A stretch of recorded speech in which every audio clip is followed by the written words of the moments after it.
togliere il velo di ipocrisia, smettere di far finta di niente. La prostituzione c'è ed esiste. L'unico modo per non obbligare le nostre forze dell'ordine a rincorrere le prostitute è quello di riaprire le case chiuse in modo controllato, regolamentato, con una regolamentazione sanitaria forte e soprattutto con un regime fiscale ben preciso. Insomma, anche loro devono pagare le tasse.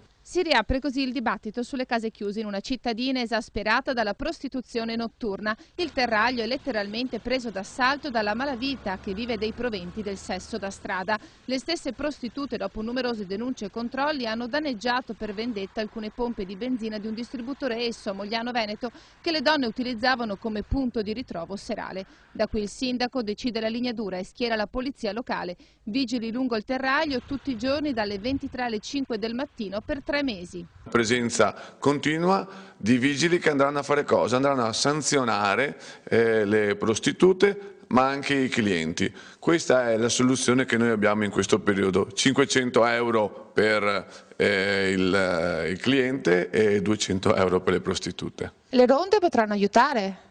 Beh, guardate, ogni presenza attiva dei cittadini che hanno voglia di fare sicurezza insieme col sindaco, ma insieme a favore della propria città, è ben voluta. Continuano a tappeto anche i controlli della polizia trevigiana in base alla nuova politica del questore Carmine Damiano per scoraggiare prostitute e malavita. Controlli che non si fermano neppure con vento e neve. Del resto anche questa notte le belle di sera fermate sono state almeno una trentina. Non pensavamo di trovare tutto questo numero di ragazze, il servizio è stato svolto, era già stato programmato. Pensavamo che però nel mezzo di una bufera di neve di girare a vuoto e invece l'amara sorpresa di averle trovate. Questo significa che ovviamente c'è anche una pressione delle organizzazioni criminali, cioè, che impongono anche la presenza in condizioni meteo avverse.